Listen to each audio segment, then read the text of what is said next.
Hello everyone, this is Prachi. Welcome to our channel selection met.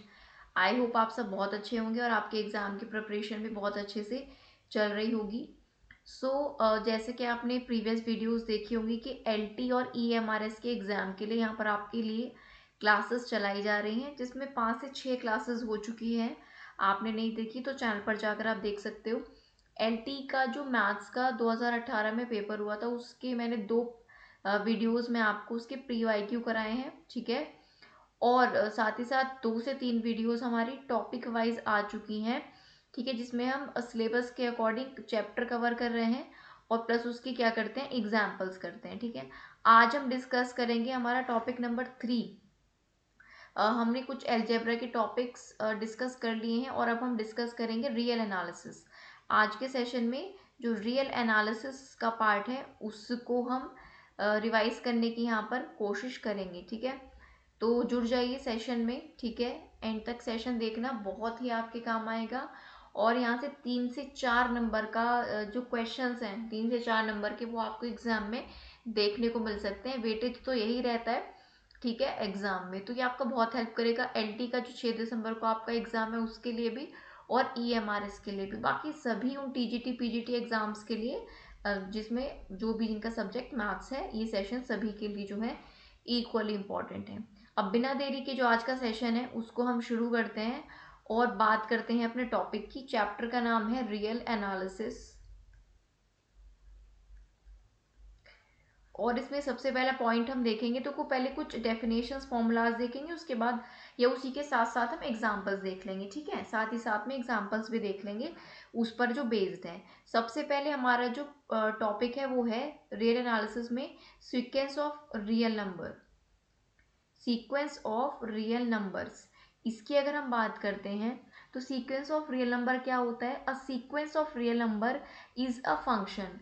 जो real number का sequence होता है वो एक फंक्शन होता है whose domain is natural number. ध्यान से सुनते रहिएगा, जो फॉर्मूला मैं यहाँ पर लिख दूंगी, definition soon low. Sequence of real number क्या होता है?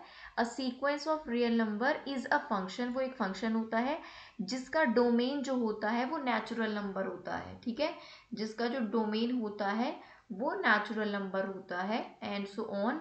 और ठीक है, जिसका डोमेन क्या हो गया? नेचुरल नंबर हो गया, ठीक।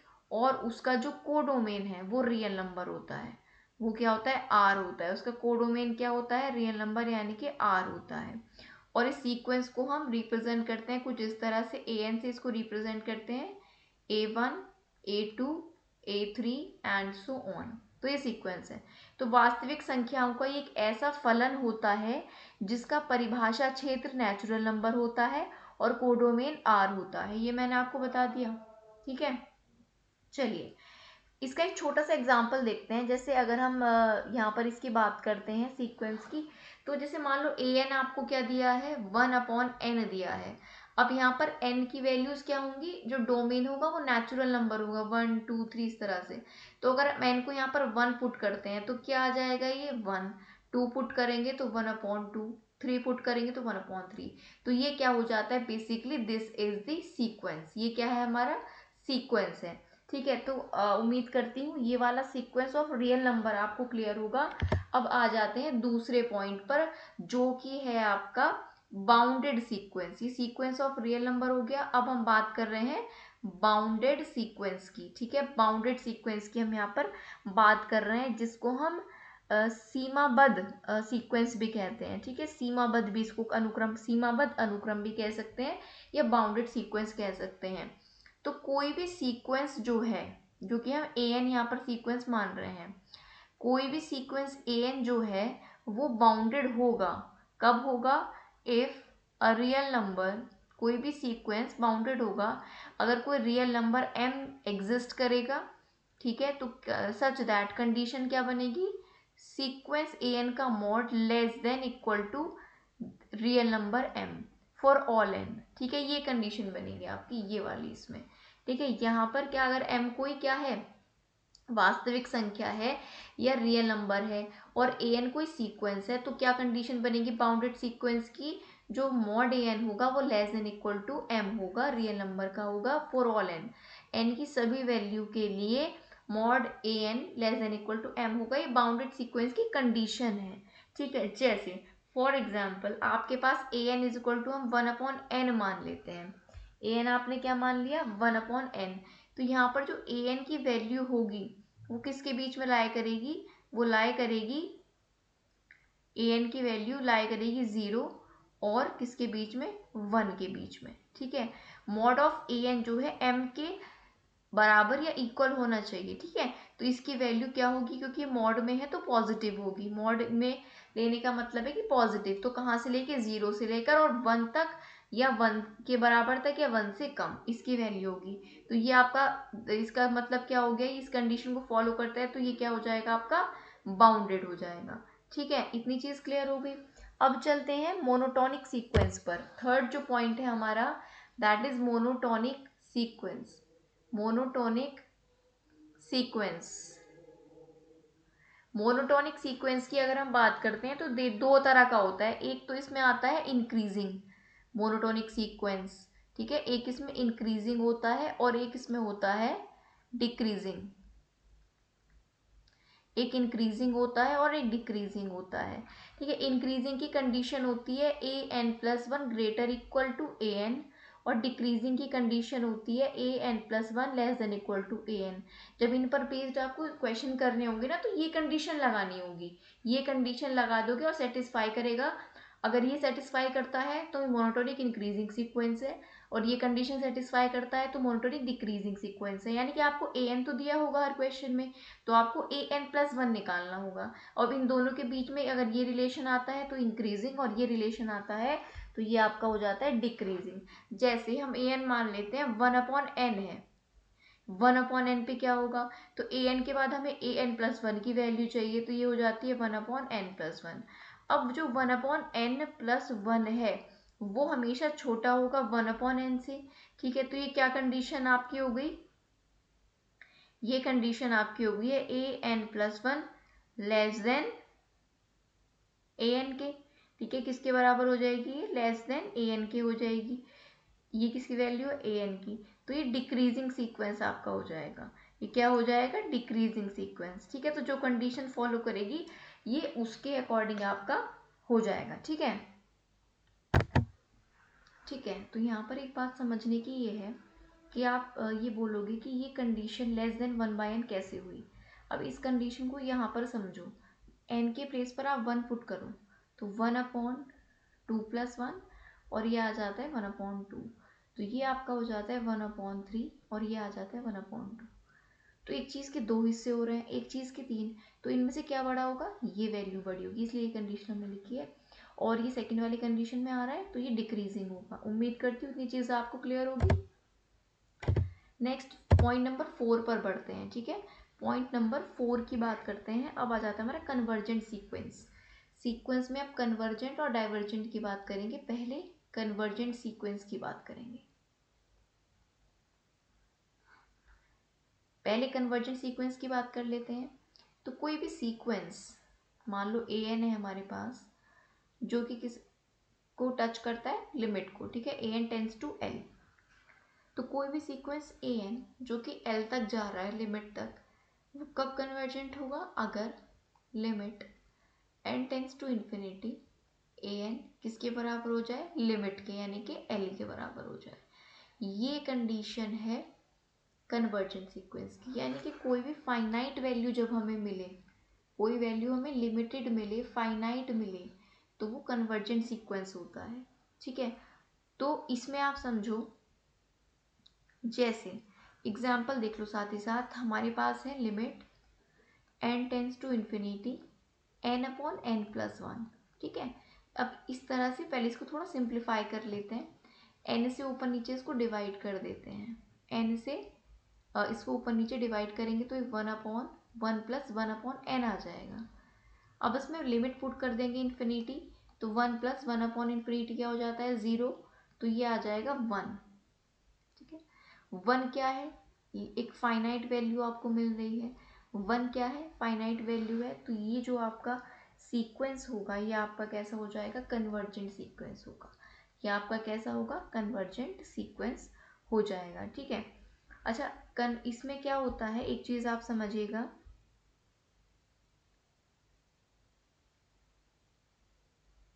एक चीज़, एक मिनट, ये मैं आपको थोड़ा और क्लियर कर देती हूँ। ठीक है, कन्वर्जेंट सीक्वेंस में क्या होता है, लिमिट में आप जो वैल्यू आपके पास क्या आती है, एक लिमिट में वैल्यू, फाइनाइट वैल्यू जब आपको मिलती है, तो वो आपका क्या होता है, जब भी आपकी लिमिट की वैल्यू ये जो आई है, ये जो है आपके पास, ये फाइनाइट और रियल आपको मिलती है। ये जो एल की वैल्यू है, जब ये आपको फाइनाइट और रियल मिले, इसका मतलब आपका जो सीक्वेंस होगा वो कन्वर्जेंट होगा, जब ये रियल और फाइनाइट मिलती है। और साथ ही साथ यहाँ पर बता देती हूँ, जब ये वैल्यू आपको क्या मिले, लिमिट एग्जिस्ट ही ना करे, या तो एग्जिस्ट ही ना करे, डज नॉट एग्जिस्ट, या फिर आपका इनफाइनाइट मिले, तो डाइवर्जेंट सीक्वेंस होगा। उम्मीद करती हूँ यहाँ पर इतनी चीज़ आपको जो है ये क्लियर हो गई होगी। तो कन्वर्जेंट सीक्वेंस मैंने आपको बता दिया, ये कंडीशन है, और एल क्या होना चाहिए, फाइनाइट और रियल, और जहाँ तो कन्वर्जेंट होगा, और अनलिमिट, ये अगर इनफाइनाइट आएगा या एग्जिस्ट नहीं करेगा, तो वो आपका डाइवर्जेंट वाली कंडीशन आ जाती है।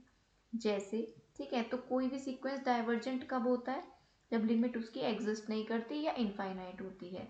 अगर मैं यहीं पर बात कर लेती हूँ, चलो नेक्स्ट पर चलते हैं, फिफ्थ पॉइंट, डाइवर्जेंट सीक्वेंस।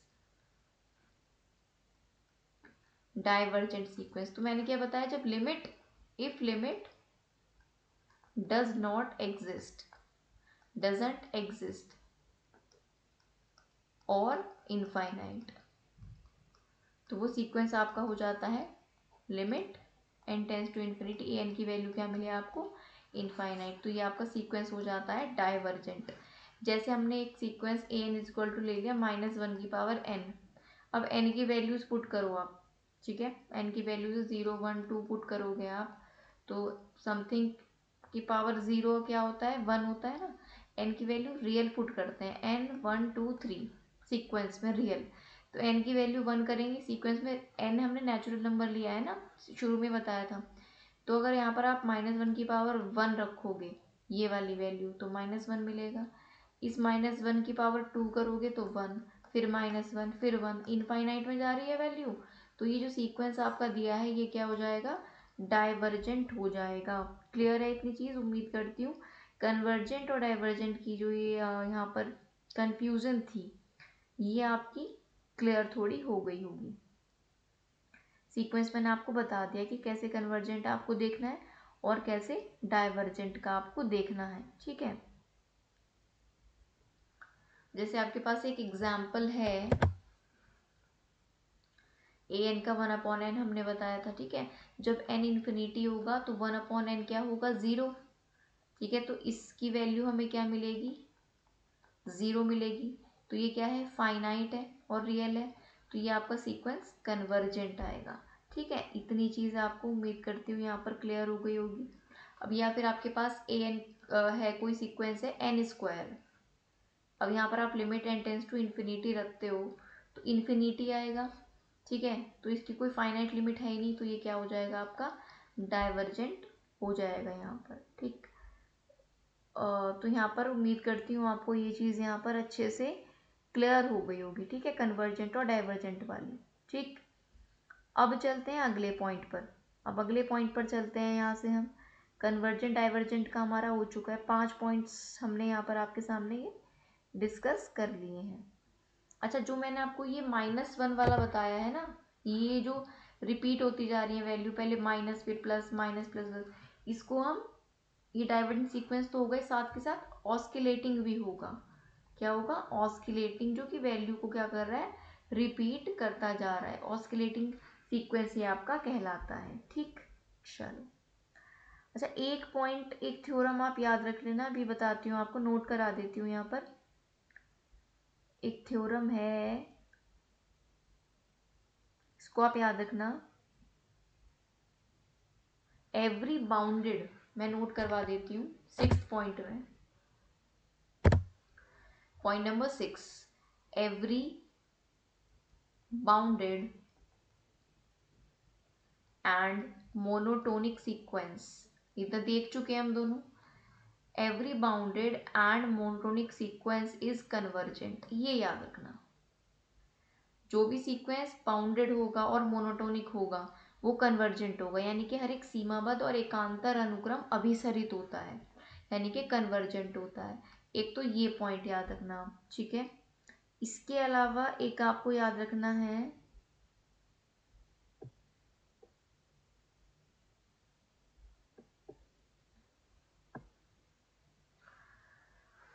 हर एक सीक्वेंस जो बाउंडेड और मोनोटोनिक होगा वो कन्वर्जेंट होगा। एवरी सीक्वेंस जो कि मोनोटोनिक है और बाउंडेड है वो कन्वर्जेंट बता दिया, ठीक है। और ये वाली कंडीशन तो हो चुकी है।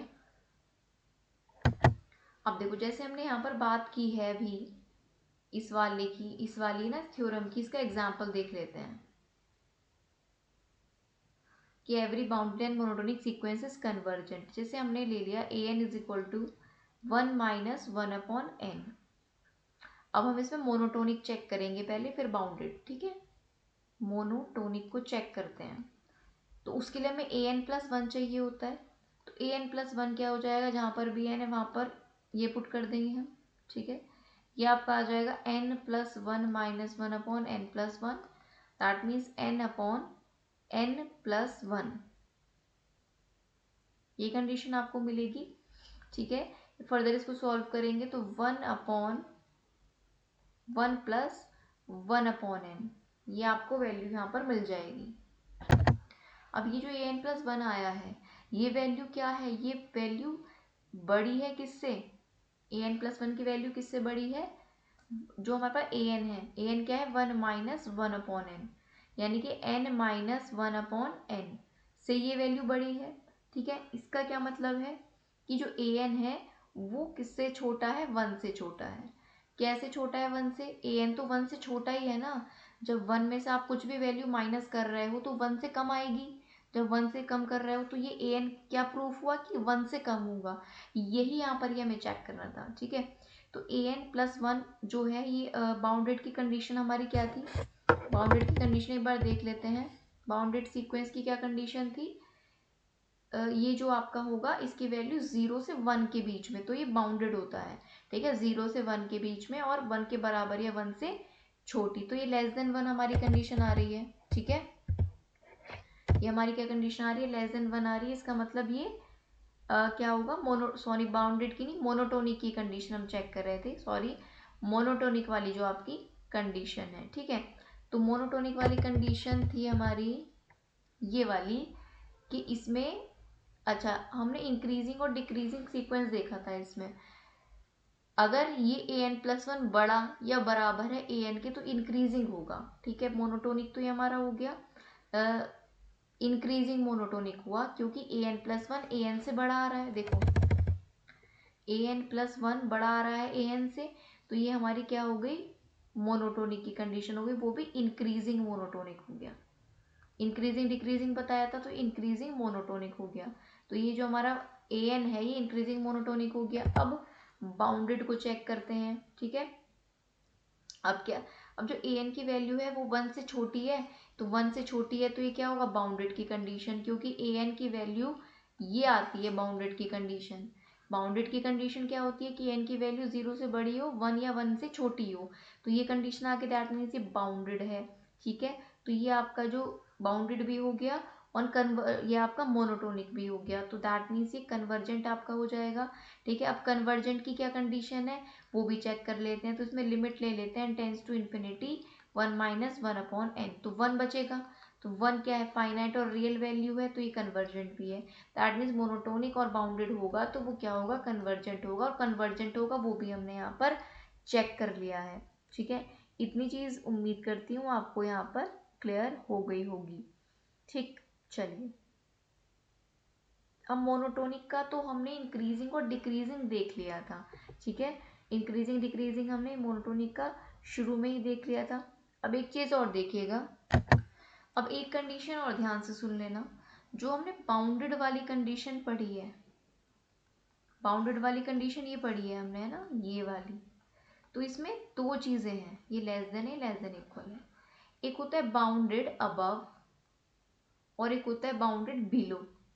तो अबव की क्या कंडीशन है, बाउंडेड अबव की कंडीशन है ए एन लेस देन अगर 1 है तो ये बाउंडेड अबव की कंडीशन है, और ए एन अगर ग्रेटर देन इक्वल टू 0 है, ठीक है, तो ये बाउंडेड बिलो की कंडीशन है। ये भी याद रखना, 1 से छोटी वैल्यू तो बाउंडेड अबव, और 0 या 0 से बड़ी वैल्यू तो बाउंडेड बिलो। ठीक है, इतनी चीज़ों और आप यहाँ पर थोड़ा ध्यान रख लेना। ठीक है, अब चलते हैं नेक्स्ट पॉइंट पर। ये वाली चीज़ हमारी क्लियर हो गई, उम्मीद करती हूँ आपको भी क्लियर हो गई होगी। अब बात कर लेते हैं, नेक्स्ट हमारा टॉपिक आ जाता है convergence of infinite series. Convergence of infinite series के बारे में बात कर लेते हैं। सीरीज का आपको पता है कि मान लो कोई ए एन सीक्वेंस है, तो सीरीज कैसे बनती है, S is equal to A one, series को ऐसे शो कर रहे हैं A2 A3 A4 and so on A N, या इसको हम लिख सकते हैं समीशन या sigma N is equal to 1 to infinity. ये हमारे ए एन तक नहीं है, इन्फिनिटी तक है। ठीक है, तो ये क्योंकि इनफाइनाइट सीरीज की बात कर रहे हैं, इनफाइनाइट, और ये हो जाएगा ए एन। ठीक, तो ये हमारी होती है इनफाइनाइट सीरीज, सिग्मा या summation N equal 1 to infinity A N, this is our infinite series. ठीक है, और सीक्वेंस की पार्शियल सम क्या होता है, sequence of partial sum, sequence of partial sum the series converge. ठीक है, जो सीरीज है वो कन्वर्ज करेगी अगर सीक्वेंस ऑफ पार्शियल सम कितना है, A1 A2 AN। ठीक है, तो अगर सीक्वेंस ऑफ पार्शियल सम ये है तो सीरीज कन्वर्ज करेगी। ठीक है, और इसकी एक फाइनाइट लिमिट होगी, this will have a finite limit. वो क्या होगी, लिमिट एन टेंस टू, अगर इन्फिनिटी है एस एन, तो उसकी वैल्यू एस आएगी, जो हमारा क्या था, सीरीज की वैल्यू में मिलेगी। ये याद रखना है। तो ये इनफाइनाइट सीरीज हो गई आपकी। ये क्या हो गया कि सीरीज कन्वर्ज करेगी अगर सीक्वेंस ऑफ पार्शियल सम हमारे पास ये है, और इसके पास क्या है, एक फाइनाइट लिमिट है, और limit N tends to infinity तब आप पुट करोगे एस एन में, तो वो आपको क्या मिलेगा, सीरीज मिलेगी, एस के बराबर मिलेगा। ठीक है,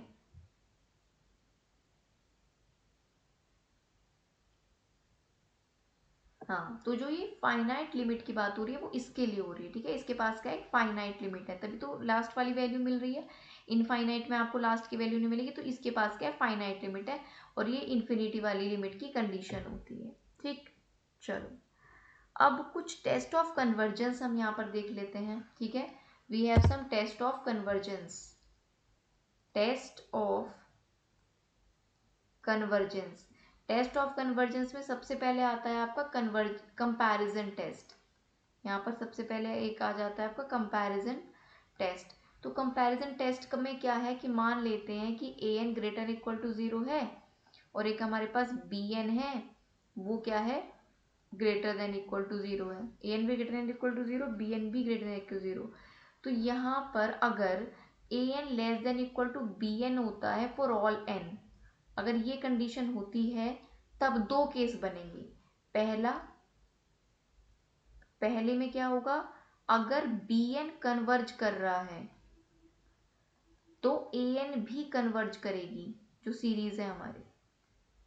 और दूसरी कंडीशन क्या है कि अगर ए एन डाइवर्ज कर रही है तो हमारी जो बी एन सीरीज है वो दैट ऑल्सो भी डाइवर्ज। तो ये आप दो बातें यहाँ पर याद रखना। ठीक है, कंपैरिजन टेस्ट में अगर हमारे पास दो सीरीज है, ठीक है, यहाँ पर दो सीक्वेंस है, एक ए एन और बी एन, और A N less than equal to B N है, तो इस कंडीशन में ए एन छोटा है या बराबर है बी एन की, इस कंडीशन में अगर बी एन कन्वर्ज करेगा तो ए एन कन्वर्ज करेगा, और अगर ए एन डाइवर्ज करेगा तब बी एन डाइवर्ज करेगा।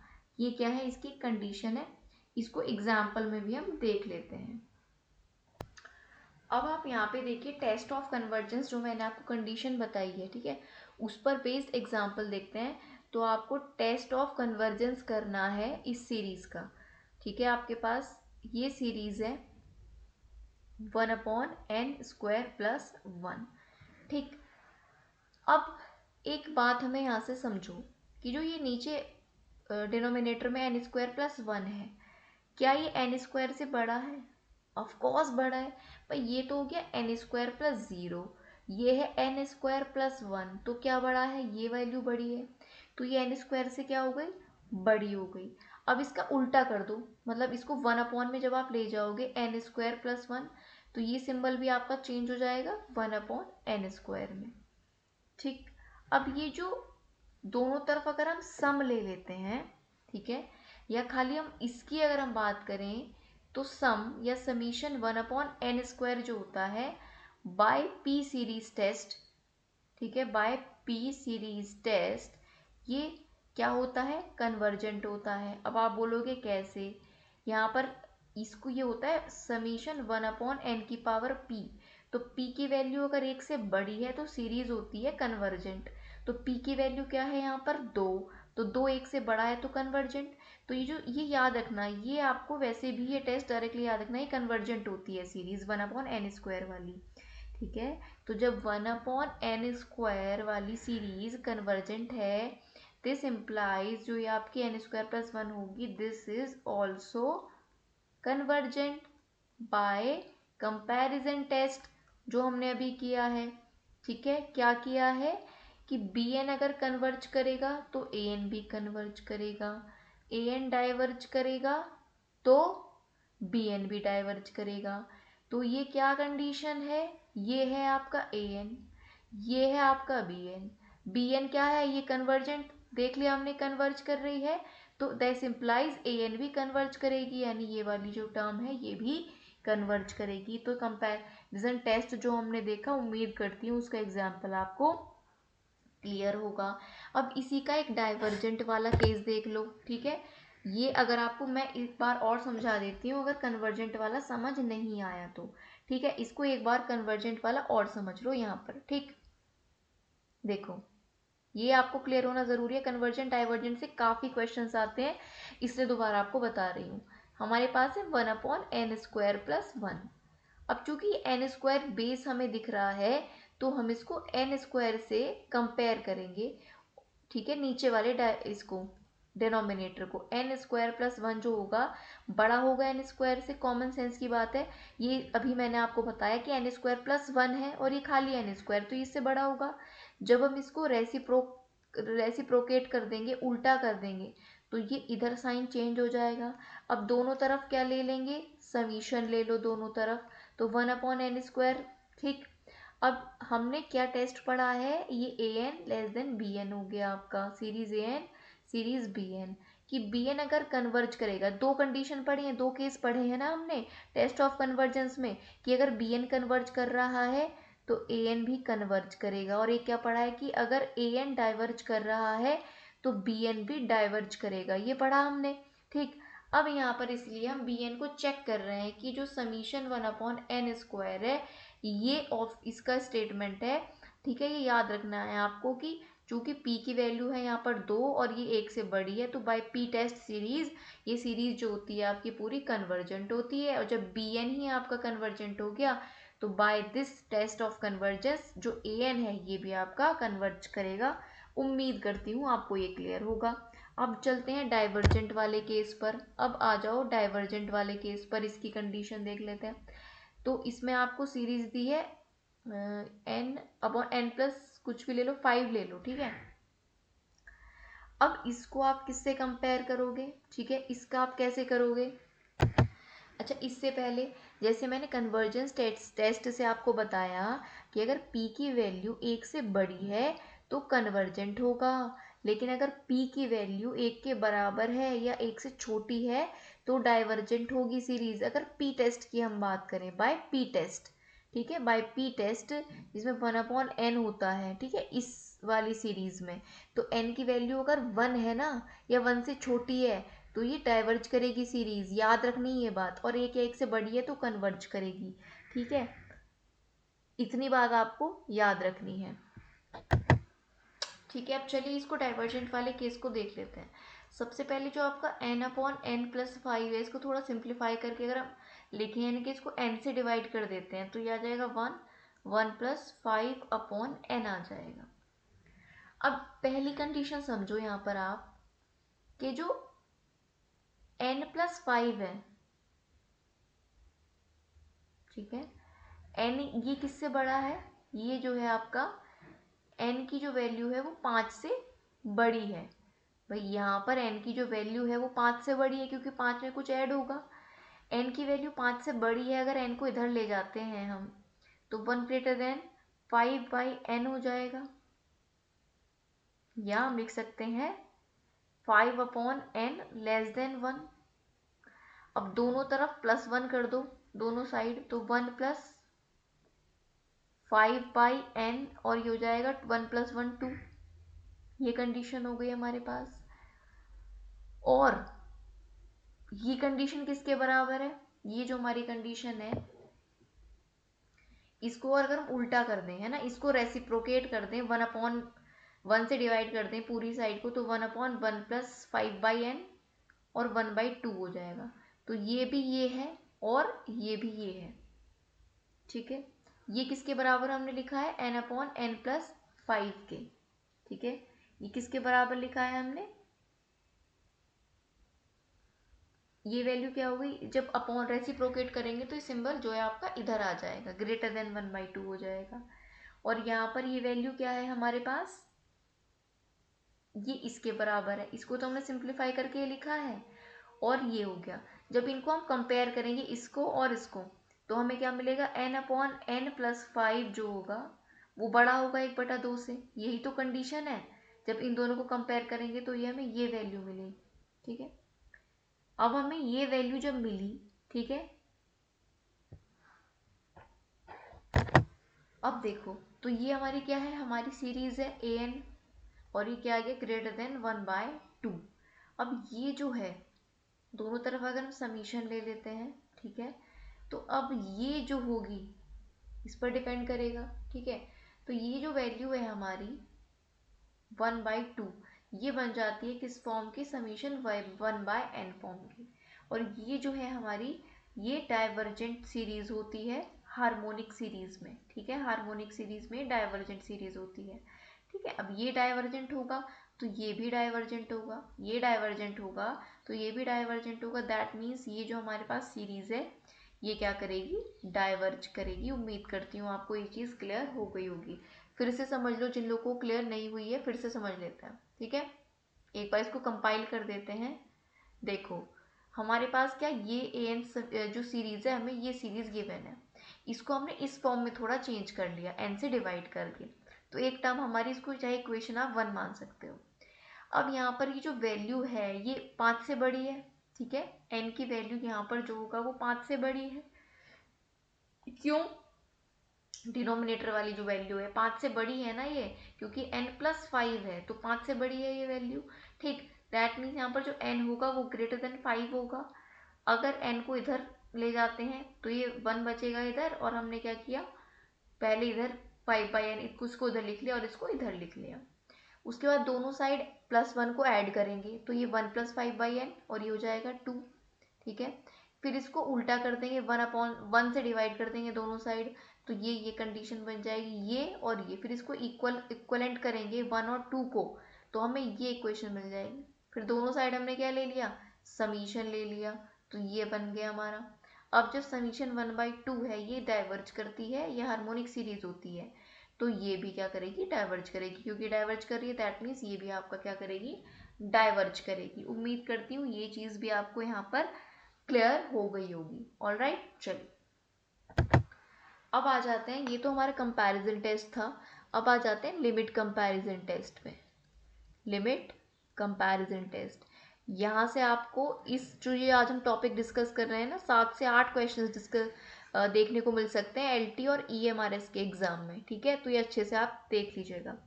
लिमिट कंपैरिजन टेस्ट में अगर an ग्रेटर देन 0 है और bn भी ग्रेटर देन 0 है, और आपकी जो लिमिट है n tends to infinity an/bn, ये क्या आ जाती है? l आ जाती है, लिमिट आ जाती है।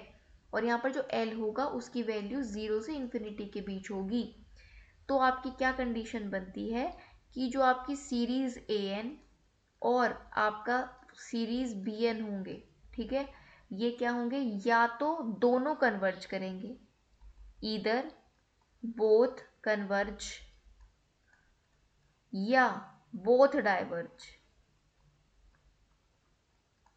अगर ये तीनों कंडीशंस होती हैं तो मान लो कोई सीरीज, मान लो कोई sequence N greater than zero है, कोई sequence B N greater than zero है, और limit N tends to infinity A N B N आप पुट कर रहे हो तो एल आपको मिल रही है जिसकी वैल्यू जीरो से इन्फिनिटी के बीच है। तब जो आपका ये होगा ना ए एन बी एन, या तो ये दोनों ही कन्वर्ज करेंगे या ये दोनों ही डाइवर्ज करेंगे, ये इसकी कंडीशन है।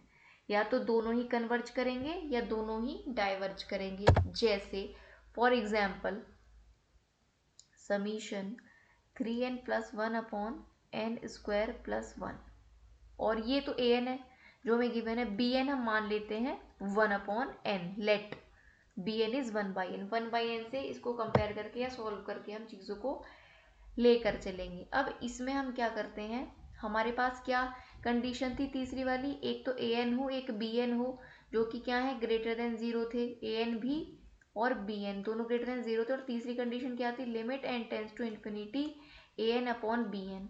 तो तीसरी कंडीशन ले लेते हैं, limit N tends to infinity A N, ये तो हो गया A N upon B N. ये तीसरी कंडीशन ले ली हमने, इसको सॉल्व कर ले, थोड़ा सिंप्लीफाई कर लेते हैं। Limit N tends to infinity आपका आ जाएगा 3n square plus n upon N square plus N. तीन कंडीशन थी, उसके बाद क्या था, या तो दोनों कन्वर्ज करेंगे या दोनों क्या करेंगे, डाइवर्ज करेंगे। अब हमने क्या कर लिया, पहली कंडीशन ए एन गिवन है, दूसरी बी एन गिवन है, दोनों क्या है ग्रेटर देन जीरो हैं, और तीसरी कंडीशन थी limit N tends to infinity A N upon B N. तो ये तीसरी कंडीशन हमने A N upon B N करके ये सॉल्व कर लिया। ठीक, अब इसमें आप क्या करो, इसको एन स्क्वायर से हम डिवाइड कर देते हैं। इसको हम अगर इतने को सॉल्व करें, एन स्क्वायर से डिवाइड अगर हम करेंगे तो ये आ जाएगा 1/n अपॉन 1 प्लस 1/n। अब इसमें लिमिट पुट कर दो, N tends to infinity, infinity put करोगे तो ये आ जाएगा 3। अब क्या 3 की वैल्यू, एक कंडीशन हमने वहां पर और देखी थी कि जो एल की वैल्यू है वो जीरो से इन्फिनिटी के बीच हो, तो क्या ये जो 3 है जीरो से इन्फिनिटी के बीच है, बिल्कुल है। क्या है उसके बीच, क्या है, ठीक है। अब ये जो सीरीज आपकी होगी ये किसकी तरह बिहेव करेगी, जो 3 वाली है ये बिहेव करेगी समीशन 1/n की हार्मोनिक सीरीज की तरह, ये क्या करेगी बिहेव। और ये सीरीज आपकी क्या होती है, ये सीरीज आपकी होती है डाइवर्जेंट। अभी हमने पहले क्वेश्चन में भी देखा है। तो जो हमारी गिवन सीरीज है 3n plus one upon N square plus one, ये भी डाइवर्ज करेगी। ये इस सीरीज की तरह बिहेव करेगी, है ना, क्योंकि हमने बी एन क्या लिया है, 1/n लिया है। तो ये डाइवर्ज अगर कर रही है, ये तो हमें डाइवर्ज करती है, हमें पता है, ये तो हमें पता है, ये इसके बीच में भी लाई करना चाहिए, तभी आप आगे की कंडीशन देखोगे। ठीक है, तो ये इसमें लाई कर रहा है, हमने देख लिया, और हमें पता है कि बी एन जो है डाइवर्ज करती है। ठीक है, तो कंपैरिजन टेस्ट से हमें पता है कि अगर बी एन कन्वर्ज करेगा तो ए एन भी कन्वर्ज करेगा, और इसमें लिमिट कंपैरिजन टेस्ट में यही है कि बी एन करेगा कन्वर्ज, तो दो कन्वर्ज करेंगे तो दोनों करेंगे, डाइवर्ज करेंगे तो दोनों करेंगे। और इस सीरीज का मैंने अभी आपको बताया था एक ही डाइवर्जेंट सीरीज होती है। ठीक है, उम्मीद करती हूँ ये चीज़ अब आपको अच्छे से क्लियर हो गई होगी। ठीक है, ये चीज़ आपकी क्लियर हो गई होगी। आगे अगर हम बात करें, नेक्स्ट आपका एक टेस्ट है रेशियो टेस्ट। एक आपका टेस्ट है आगे रेशियो टेस्ट, जिसको हम डी एलमबर्ट्स टेस्ट भी कहते हैं। ठीक है, इसमें क्या क्या कहता है, कोई सीरीज आपके पास ए एन अगर है और यहाँ पर ए एन क्या होगा, ग्रेटर देन जीरो होगा। ठीक है, तो जो लिमिट होगी एल वो बराबर होती है limit N tends to infinity A N plus one upon A N, ये कंडीशन होती है इसमें। अगर कोई सीरीज ए एन है और A N greater than zero है तो लिमिट क्या होती है, limit N tends to infinity A N plus one upon A N. अब यहाँ पर भी तीन कंडीशंस आ जाती हैं। अब ये एल की जो वैल्यू आएगी, अगर ये एक से छोटी आएगी तो सीरीज कन्वर्ज करेगी एब्सोल्यूटली, और एल की वैल्यू अगर एक से बड़ी आएगी, ठीक है, और एक से बड़ी में इसमें कहाँ तक है, मतलब वन से बड़ा में इन्फिनिटी तक जाएगी अगर, तो सीरीज डाइवर्ज करेगी। और अगर एल की वैल्यू वन आती है तो टेस्ट इन कॉन्क्लूसिव होगा, यानी कि कोई भी उसका कंक्लूजन नहीं आएगा। तो ये आपका रेशियो टेस्ट है। A N plus one upon A N में लिमिट पुट करके, जो लिमिट है एक से कम आती है लिमिट, तो सीरीज कन्वर्ज करेगी एब्सोल्युटली। एक से बड़ी लिमिट आती है, चाहे इन्फिनिटी आ जाए, तो डाइवर्ज करेगी। और अगर एक के बराबर आए तो उसका कोई भी जो है हल वो नहीं निकलेगा, वो इनकन्क्लूसिव होगी। इतनी बात आपको उम्मीद करती हूँ क्लियर होगी, ठीक है। अब इस पर बेस्ड हम एक टेस्ट ले लेते हैं, एग्जाम्पल ले लेते हैं, ठीक है। एक सेकेंड दीजिएगा मुझे।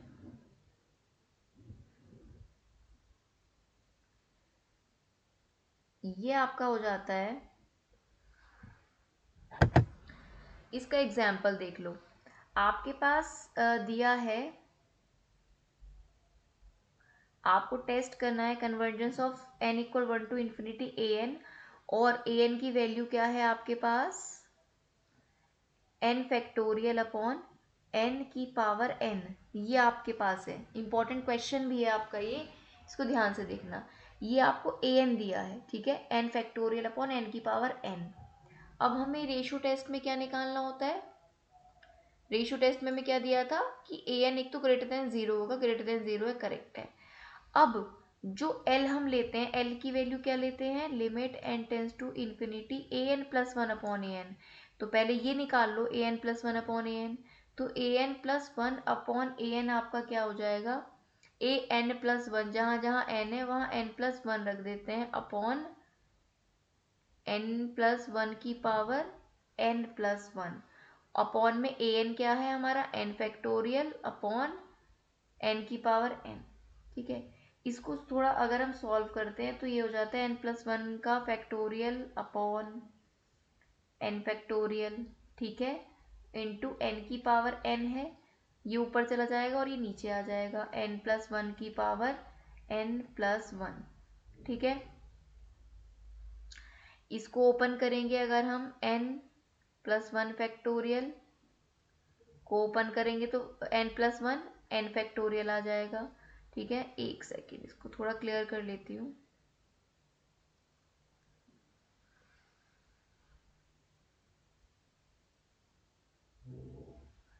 इसको ओपन कर रहे हैं, N plus one N factorial into N की पावर एन अपॉन, ये क्या है आपका एन फैक्टोरियल और एन प्लस वन की whole power N plus one. इसका क्या मतलब है, एन प्लस वन की whole power N plus one, यानी इसकी एक पावर एन है और एक क्या है एन प्लस वन। इसको भी खोल लिया हमने, एक एन पावर कर ली, एक अलग कर ली, इससे ये कैंसिल, इससे हो गया आपका ये कैंसिल। तो ये आ गया एन की power N upon N plus one की होल पावर एन। क्या हम इसको N upon N plus one की होल पावर एन लिख सकते हैं, बिल्कुल लिख सकते हैं। तो ये सिंप्लीफाई करके ए N plus one upon A N हमारे पास ये वैल्यू आ गई है। अब हमें इसमें लिमिट लेनी होती है, तो उससे पहले हम इसको थोड़ा और अंदर एन से डिवाइड कर लेते हैं, तो one plus one upon N की पावर एन आ जाएगा। अब अगर हम इसमें लिमिट ले लें एन टेंस टू इन्फिनिटी, तो ये क्या हो जाएगा, ये हो जाएगा one minus one upon infinity plus one, ठीक है। तो ये तो इन्फिनिटी है, वन अपॉन इन्फिनिटी, और इसकी पावर भी क्या, इन्फिनिटी। ध्यान से देखते रहना। तो ये कंडीशन बन गई है आपकी, one minus one upon infinity, इसको मान लो m, और इसको भी इन्फिनिटी को क्या मान लिया, m मान लिया। तो ये जो कंडीशन होती है इसकी वैल्यू होती है e की पावर माइनस वन। ये स्टैंडर्ड वैल्यू है, ये इसकी स्टैंडर्ड वैल्यू है, ठीक है। तो क्योंकि ये क्या बन गई condition, one minus one upon infinity और इसकी पावर इन्फिनिटी, इन्फिनिटी को m मान लो, ठीक है, और ये भी m। तो इस पूरी की वैल्यू e की पावर माइनस वन होती है, ठीक है, स्टैंडर्ड वैल्यू है। तो ये आपका आ जाएगा यहाँ से, एल की वैल्यू क्या आ गई, ई की पावर माइनस वन आ गई, और ई की पावर माइनस वन की जो वैल्यू होती है वो लगभग होती है 0.367 समथिंग होती है। तो ये जो वैल्यू आई, अब इसको वन से कंपेयर करो, वन से बड़ी है छोटी है, वन से है छोटी, और वन से अगर छोटी होगी तो ये जो सीरीज है कन्वर्ज करेगी, एब्सोल्युटली कन्वर्ज, ठीक है। क्या बताया था, L less than one absolutely converge, greater than 1 tends to infinity तक 1 से बड़ी होगी तो डाइवर्ज, और 1 के बराबर तो कोई रिजल्ट नहीं निकलेगा। तो 1 से छोटी आ रही है तो ये क्या करेगी, कन्वर्ज करेगी। उम्मीद करती हूँ आपको ये चीज़ क्लियर हो गई होगी। अब एक और टेस्ट देख लो यहाँ पर, ठीक है। एक है आपका रूट टेस्ट। रूट टेस्ट ये सारे आपके सिलेबस में भी मेंशन है, और रूट टेस्ट को ही हम कॉशेज nth रूट टेस्ट भी कहते हैं, ठीक है। ये क्या है आपका, कि आपके पास कोई सीरीज an है, ठीक है।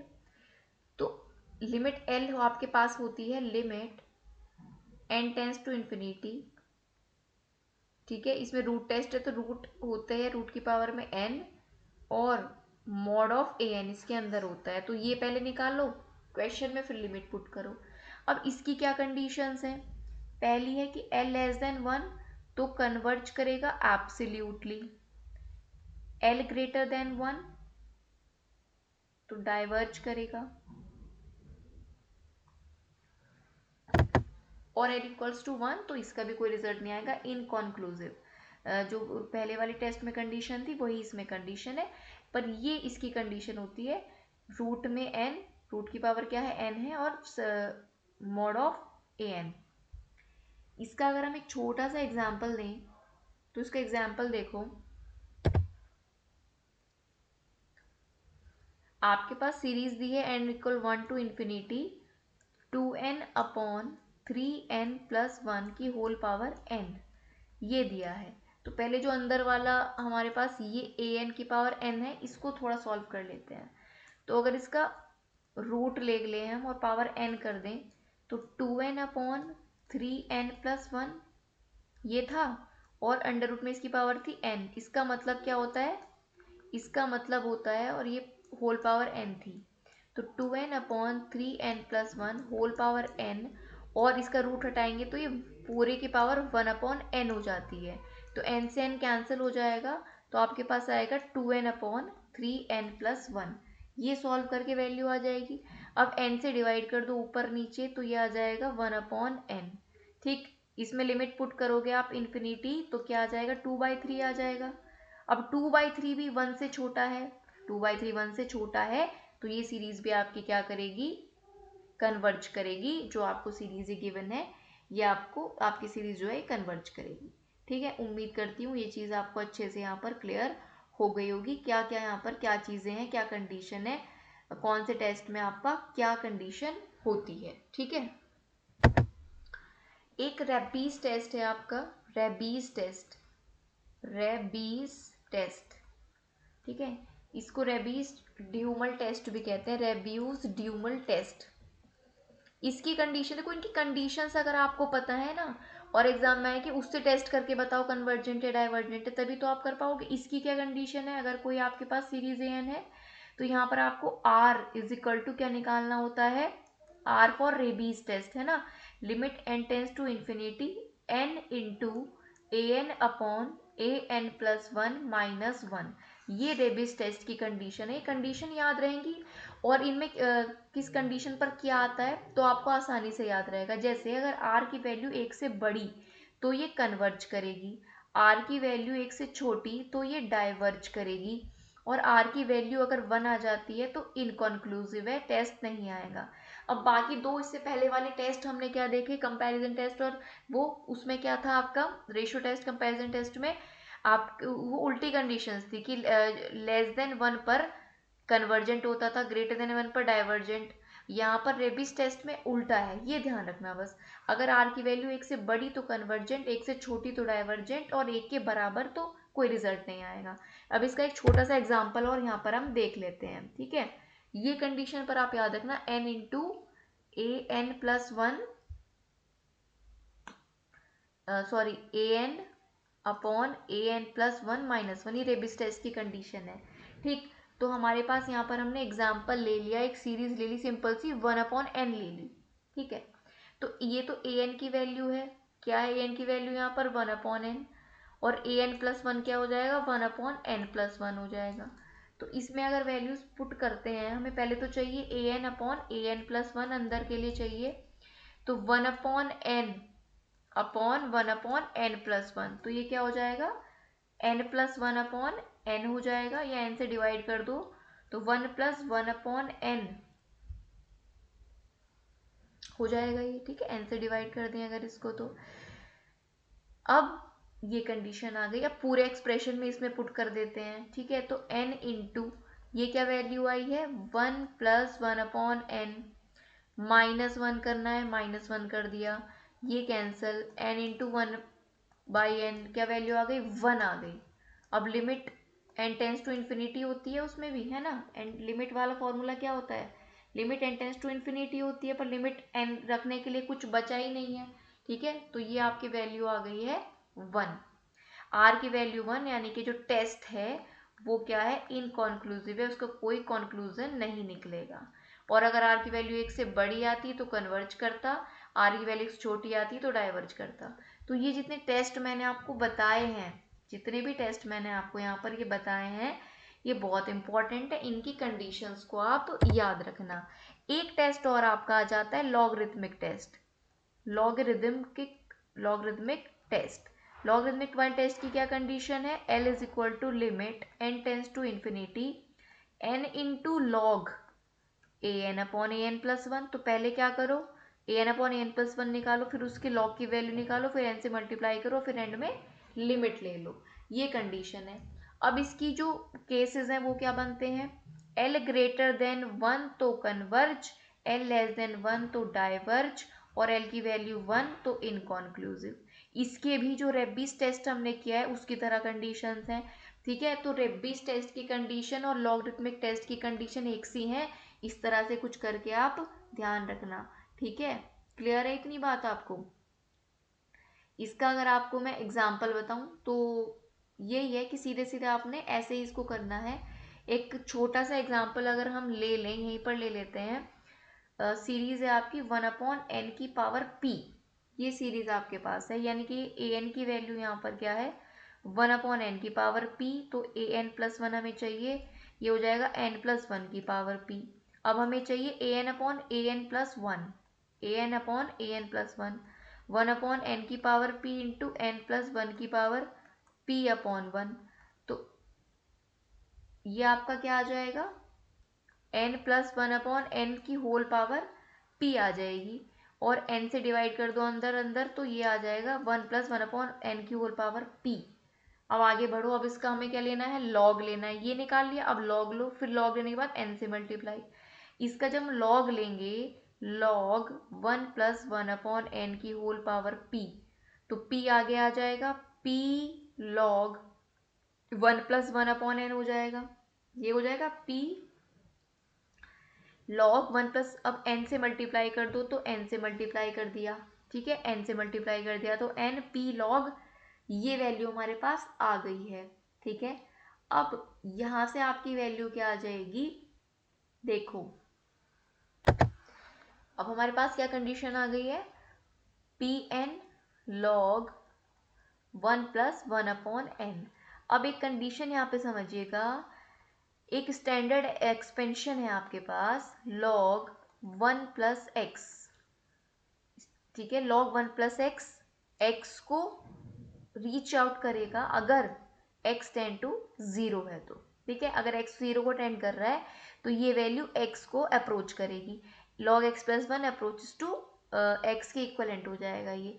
तो यहाँ पर जो log 1+1/n है, ये किसके पास आ जाएगा, इसकी वैल्यू लगभग कितनी हो जाएगी, 1/n। तो अब इसकी जगह पर हम रख देते हैं 1/n, pn इंटू 1/n, तो वैल्यू क्या आ गई, p आ गई हमारे पास, L की वैल्यू क्या आ गई, p आ गई है, ठीक है। अब p की यहाँ पर हमें क्या क्या कंडीशंस पता है, कि p की वैल्यू ग्रेटर देन 1 होगी तो कन्वर्ज, लेस देन 1 तो डाइवर्ज, अदरवाइज कोई रिजल्ट नहीं आएगा, ठीक है। तो ये p सीरीज से p की यहाँ पर जो भी वैल्यू हो उसके अकॉर्डिंग आप इसको कर सकते हो, ठीक है।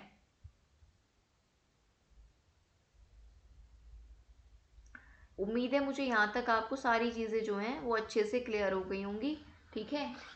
ये एक स्टैंडर्ड रिजल्ट है, ये वाला जो मैंने आपको बताया log 1+x, इसकी वैल्यू किसके पास, इसको हम क्या लिख सकते हैं, x, अगर x 0 को अप्रोच कर रहा है तो, ठीक है, अगर x 0 को अप्रोच कर रहा है, तो इसको हम क्या लिख सकते हैं, x के इक्वलेंट। वैसे हमने इसको फिर n के बराबर लिख लिया। किसके बराबर लिख लिया, 1/n के, ये वाली जो वैल्यू है इसके बराबर, ठीक है। तो यहाँ पर ये पुट कर दिया और इसको हमने यहाँ पर ऐसे सॉल्व कर लिया। उम्मीद करती हूँ आज का सेशन जो कि बहुत ही इंपॉर्टेंट था, सारे टॉपिक्स और क्वेश्चंस, इसमें से काफ़ी क्वेश्चंस आपको एग्जाम में देखने को मिलेंगे। अगर आज का सेशन आपको अच्छा लगा तो वीडियो को लाइक ज़रूर करना, अपने दोस्तों के साथ वीडियो को शेयर ज़रूर करें, जिससे ज़्यादा से ज़्यादा लोगों तक हम पहुँच पाएँ। और अगर आगे भी आप हमारे साथ इसी तरह तैयारी करना चाहते हैं तो चैनल को सब्सक्राइब करके बेल आइकॉन ज़रूर प्रेस करें। आप हमारे टेलीग्राम चैनल को भी ज्वाइन कर सकते हैं, जिसका लिंक डिस्क्रिप्शन में आपको मिल जाएगा। वहाँ पर आपके जो भी डाउट्स हैं आप पूछ सकते हैं, डिस्कस कर सकते हैं। और भी वहाँ पर काफ़ी स्टूडेंट्स हैं, लगभग 500 के आसपास स्टूडेंट्स हैं हमारे चैनल पर टेलीग्राम पर, तो वहाँ पर उनसे भी आप अपने डाउट्स को डिस्कस कर सकते हैं। बाकी लाइक ज़रूर कर देना अगर अच्छा लगा है, और सब्सक्राइब करके बेल आइकन प्रेस कर लेना। LTEMRS अब तो आपकी जो TGT मैथ PGT मैथ्स की क्लासेस हैं चलती रहेंगी, क्योंकि अब आपके कॉन्टिन्यूसली एग्जाम्स हैं। सबसे पहले LT है, फिर EMRS है, उसके बाद KVS है, ठीक है, KVS NVS जो कि कंबाइंड हो रहा है, और उसके बाद आपका LT और EMRS का तब तक Tier 2 भी आ जाएगा, है ना, और DSSS का भी उसके साथ ही लगभग आसपास में पेपर होना है। तो अब आपके लगातार एग्जाम से अपने सब्जेक्ट को तो आपको पक्का करते हुए चलना ही है मैथ्स का, ठीक है। साथ ही साथ जो अब जनरल सब्जेक्ट हैं, जिसमें GS हो गई, कंप्यूटर हो गया, रीजनिंग है, जनरल मैथ्स है, इंग्लिश हिंदी है, अब इन पर भी आपको पढ़ना पड़ेगा, क्योंकि अब हर एग्जाम में इनकी इंपॉर्टेंस है, चाहे वो EMRS हो, KVS NVS हो, DSSS, कोई एग्जाम ऐसा बचा ही नहीं है। UP TGT PGT की अगर मैं बात करूँ, इनके अलावा सभी में अब आपका ये जनरल पार्ट इंपॉर्टेंट हो गया है, तो इस पर भी फोकस करते हुए चलो। KVS NVS और EMRS को ध्यान में रखते हुए, EMRS तो बहुत करीब है, मैं आपसे एज सच प्रॉमिस नहीं कर सकती, लेकिन हाँ KVS NVS के लिए Tier 1 की क्लासेस ज़रूर हम आपको यहाँ पर प्रोवाइड कराने की कोशिश करेंगे, ठीक है, क्योंकि पार्ट 1 भी उतना ही इंपॉर्टेंट है अब जितना आपका सब्जेक्ट है। Tier 2 पर आप तभी जाओगे ना अपने सब्जेक्ट पर, जब आप Tier 1 को क्रॉस करोगे, ठीक है। तो पढ़ते रहिए, बहुत मेहनत से पढ़ते रहिए। अब 6 से 7 एग्जाम्स ये लगातार हैं, इसके बाद पता नहीं कब वैकेंसी आपको 10 साल में 5 साल में पता नहीं कब देखने को मिलेगी, मुश्किल ही देखने को मिलेगी। तो पढ़ते रहिए और रिवाइज करते रहिए, कहीं से भी पढ़िए, लेकिन अब जी जान लगा दीजिए, बढ़िया तरीके से मेहनत करिए। कोई डाउट है, वीडियो रिलेटेड कुछ आपको सजेशन देना है, तो कमेंट बॉक्स आपके लिए ओपन है। लीनियंट वे में अच्छे से आप वहाँ पर अपनी क्वेरी को या अपने फीडबैक को लिख सकते हैं, ठीक है। वीडियो अच्छा लगा है तो लाइक शेयर सब्सक्राइब ज़रूर करना। मिलेंगे नेक्स्ट वीडियो में, तब तक के लिए थैंक यू सो मच।